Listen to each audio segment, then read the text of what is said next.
concurseiro! Olá, concurseira! Vamos nessa jornada, nesta caminhada rumo à aprovação. Você vai conseguir sim. E eu sei que daqui a pouquinho você vai compor essa brilhante corporação. Um abraço para você que é da Bahia, você que é do Ceará, da Paraíba, todos vocês aqui acompanhando as nossas aulas na plataforma. Te agradeço de coração mesmo você confiar esse projeto de vida à nossa plataforma. Tenha certeza que a gente vai dar o melhor. E quando sair o edital, você sabe, né? A maior cobertura. Enquanto isso, vamos estudando. Galera, eu quero iniciar essa missão citando o grande historiador baiano, um especialista, talvez aquele que mais focou sobre a escravidão. Sim, o nome dele, João José Reis. Olha, quem estudou, mergulhou na história da escravidão e não estudou, não leu livros, né, do nosso querido historiador baiano, João José Reis, está faltando algo aí, viu? Tem um livro que eu gosto muito, né, fazendo referência à morte, no período da escravidão, num caso, no período colonial, né? E como essa morte é festejada. A morte é uma festa, um clássico aí, né? Para você abordar as irmandades religiosas, enfim. Um grande autor, grande historiador baiano, que eu quero iniciar essa aula, né? Fazendo alusão justamente a essas obras, a esse enfoque que ele dá à escravidão no século XIX. E quando tratarmos da história da Bahia, eu volto a citar João José Reis. Então, essa aula tem também como fonte, né, esse autor, mas citar um outro autor, este pernambucano, que tive a honra de tê-lo como professor, o nosso querido Marcos Carvalho, também especialista na história dos povos africanos, dando ênfase justamente o enfoque, né, o recorte da sua pesquisa, de seus estudos sobre a escravidão no Brasil, tá bom? Historiador é assim, né? Ele tem que ter fontes. Então, a nossa aula é baseada nesses autores e outras leituras que estamos aí acumulando, né, nos últimos 17 anos de história do Brasil, né? Desde a minha formação na UFPE, Universidade Federal de Pernambuco, a partir de 2006, já iniciamos, né, essa jornada em sala de aula, mas antes, né, já acompanhando concursos e vestibulares desde 2001, 2002. A jornada é pesada, pessoal. Vamos lá. Escravidão.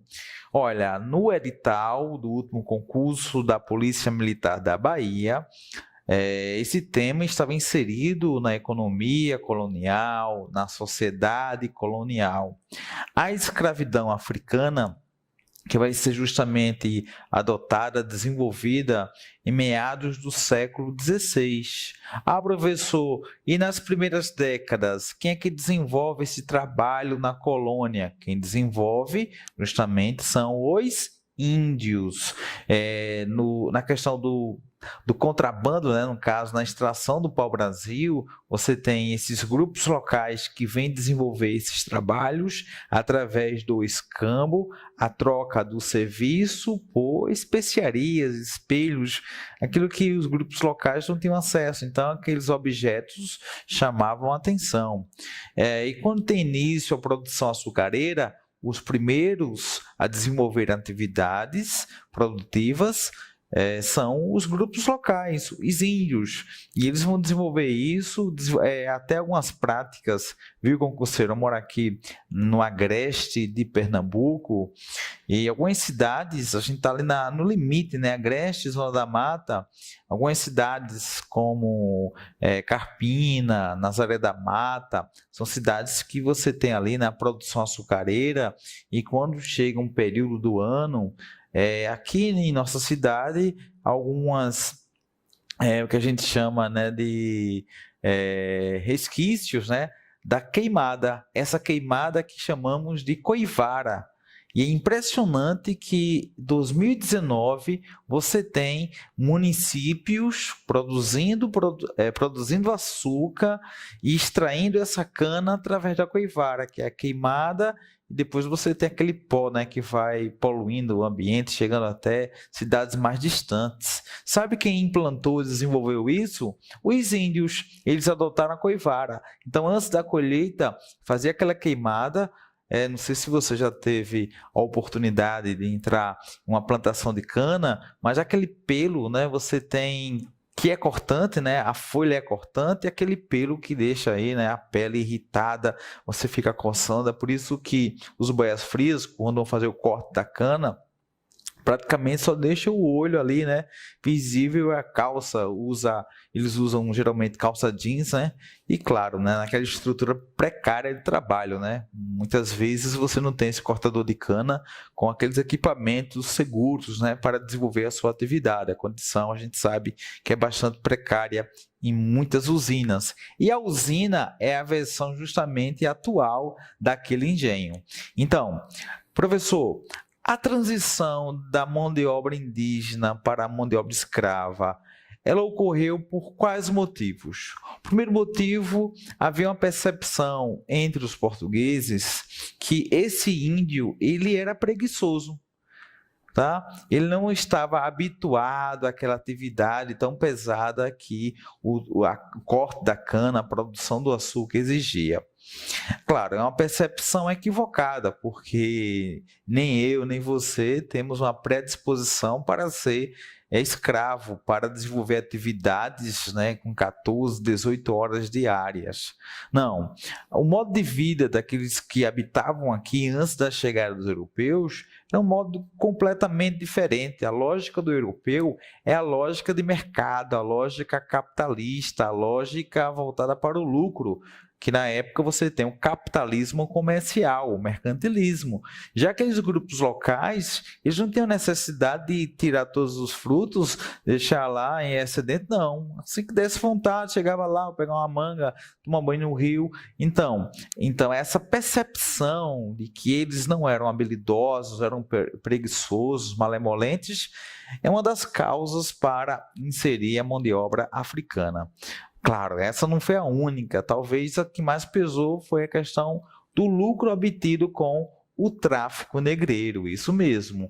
Um outro fator que reforçou essa transição da mão de obra indígena para a mão de obra africana foi o impedimento da Igreja Católica. A Igreja Católica que chegou ao Brasil por volta de 1500, a Companhia de Jesus, resultado da chamada Contra-Reforma, e é o momento que está se discutindo na Europa caminhos, né, para tentar segurar aí essa sangria de fiéis, e a Igreja vem com essa Contra-Reforma. No Concílio de Trento, você tem justamente esses parâmetros, né, de criar mecanismos para conter o avanço do protestantismo. Então, a Igreja vem ao Brasil com o objetivo de catequizar esses grupos locais. Logo, a Igreja Católica fica contrária à exploração da mão de obra indígena. E a mão de obra africana, a Igreja Católica permite.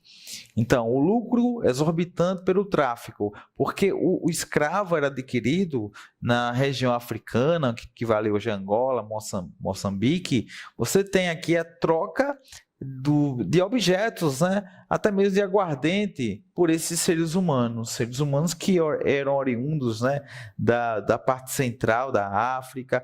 Por que eu estou dando ênfase a seres humanos? Porque esses seres humanos, acreditem, concurseiros, no século XVI, são tratados como objetos, tratados como peças que são negociadas. Então, troca-se o produto por esses seres humanos, e aqui no Brasil, no Porto de Salvador, eles são negociados, vendidos por R$35.000, R$30.000. Então, o escambo, aguardente por escravo, e a venda aqui no Brasil, nos principais portos, né, que eles são desembarcados, como do Recife, Salvador e do Rio de Janeiro. A alusão aqui ao navio tumbeiro. Você tem Castro Alves, que faz textos belíssimos, né?